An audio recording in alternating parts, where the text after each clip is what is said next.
Good morning. Welcome to your weekly channeled inspiration and oracle guidance. It's so good to have you here.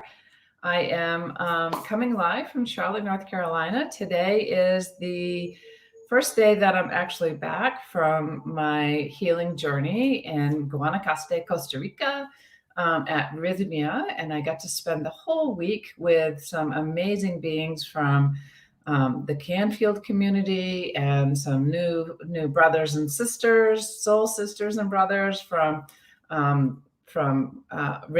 I'm truly honored and grateful that I got to spend the week with all these amazing beings that have been here with me. And I'm trying to find. There we go. We got it. I just have to. I just had to pull it up on my Facebook so I could see on my phone so I could see who is joining me. Please, if you're here, just go ahead and say hello. Let me know that you're here. So every week I come live and I share with you a channeled inspiration, and then I pull 3 cards from an oracle deck. And today the oracle deck is the Wisdom from Avalon, an oracle deck from Colette Baron-Reid. And this particular week, I'll be sharing with you one particular message, and the three cards are cards that I'll draw, and it will create a story for what will be guidance for you for the week that you'll be able to use to inform you on how you respond to life versus react to life for the week. Now, the channel inspiration was life does not have to be hard. Lots of times we sit in suffering and we just don't realize that the suffering is optional. We don't have to be in the suffering that we often just hold on to because we don't know how to deal with the emotions that might be flowing through us or in us, that we've been programmed from early childhood trauma. And we may even be carrying some programs in our body from our lineage, from past lives, from experiences that we've had in this particular lifetime. And we just feel that we react to life in a way that we are programmed to react to life. And it's about creating safety. And we think that by reacting to life the way we've been reacting, it keeps us safe and it keeps us out of the challenges that we've experienced. But what it actually does is that it continues to cause additional suffering, because you get caught up in the suffering. You get caught up in that experience where you continue to react to life in the way that you knew to react, not in new possible ways. And so you don't have to live in a difficult life. You can be in a life where it's filled with joy and love and compassion and community. And when we avoid our emotions, when we avoid stepping into what we're feeling, it just causes more stress, more anxiety, more depression than what we need.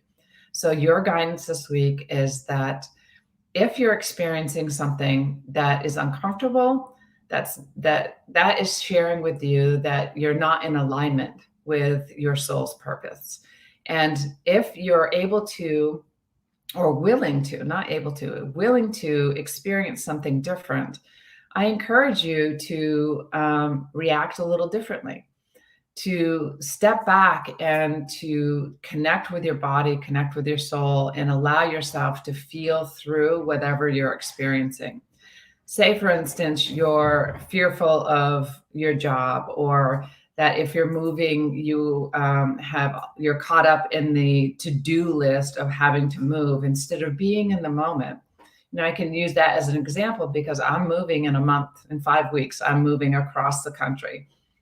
And I can understand how the whole list of to-dos can rule your life and you feel like you have to check everything off. What if, though, the possibility is that you could actually live in the moment, that you could be like, okay, what feels good on this list to actually start moving forward on, and be in the experience of moving forward in that particular moment. Life doesn't have to be hard. It doesn't have to be full of challenges. It doesn't have to be difficult. And so just allow yourself to move through life with joy instead of, oh, I have to do this. You can shift your language. You don't have to do anything. you get to do things that shift your life in one way or another. It will either shift your life into continuing to suffer and the turmoil and the challenges and the difficulties, or it can shift your life into a space of what could be next, the possibilities. We could be dreaming of what are the possibilities. We can, if we become the observer, we can also be in the space of so what else could be true? We don't have to be caught up in the truth that we know, because there's much more to truth when we're aware of more possibilities than the truth that we know to be. There are possibilities to move to a truth that is much bigger. I am going to do a live later about my experience in Costa Rica, about the awareness of what I had been operating in with what I thought was truth, which was not truth at all, because of old programs of what was in my body. And that doesn't have to be anymore. So I'll do a live later to share with you my experience. But now we're just going to stick with the messages from the Oracle deck. So I'm going to draw 3 cards, and we're going to create a story for your week to give you more guidance, to give you more information, to give you more awareness, so where you can respond to life instead of react to life. And know that these messages are for you, whether you're watching it live or on the replay. And I'd love to know what's happening for you and how this has affected you, or how it shifted your week for you. Please show us what we need, or you want us to know through these cards. Thank you. Thank you.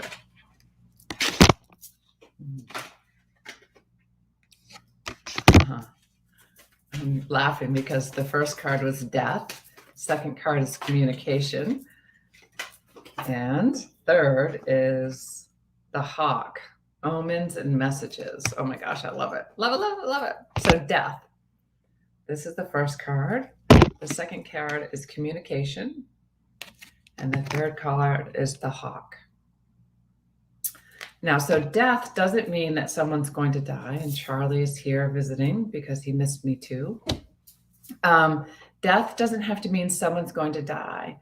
But this week, there's an opportunity for you to let the old way die. It doesn't have to be what you've known. And it goes back to the channeled message that I received for you, is that we can allow things to die if we actually step into that experience. And communication is also about communicate with it, communicate with yourself, go within your body and find within your body where you're holding certain emotions that you haven't let out because you're afraid that you're going to die crying, or that you're afraid that something's going to change in your life and you don't want it to change. But what if you're communicating with your body, and you're communicating with your soul and the divine, the source, God, whatever you choose to call the universe? What if you started communicating directly with that and actually had a conversation with the fear, with the pain, with the to-do list, or whatever it is? Communicate clearly what you're experiencing, because when you start to communicate, it no longer has the hold on you. And the hawk is about, you are receiving messages this week. There are omens. There will be things that come into your life this week that you'll be like, if you're aware today and you're open and you open your eyes, your third eye, and just communicate on a global level, you can see that there's much more available for you, that there are messages on a regular basis. And if we're open and we're aware and we're willing to hear or see or feel that those messages are coming to us, then you can actually be in those new awarenesses, those omens, those messages, and then take inspired action on those messages. Check in with your body and see what feels good for you. And if it feels good in your heart, then it will feel good. That's in alignment with you. If it doesn't feel good in your heart, meaning you're operating from your fear, your ego, your limited beliefs, then you are operating from a space of your ego, and that is protecting yourself in one form or another. So this week, allow yourself to receive the messages that are there for you. Communicate with someone that you trust. Communicate with yourself. Communicate with source. Be in meditation, be in nature, and allow those messages to come through. So the other thing that I just got a hit for is that ask for messages.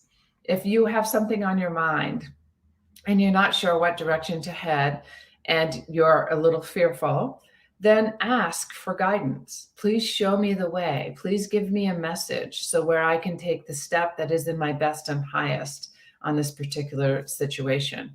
And you will receive those messages from the divine, from source, from your higher power. It will come through in one form or another. So be open, allow the old way to die. Just allow that to die, because that's not serving you any longer. Hi, Tamara. It's so good to have you here as well. So that's all for now. I hope you have a great week. I will be live next Monday as well for your weekly guidance and inspiration.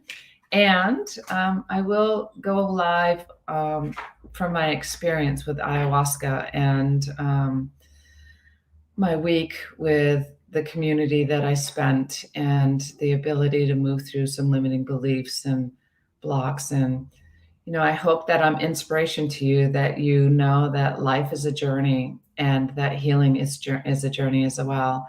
And you may not have experienced a traumatic loss or trauma.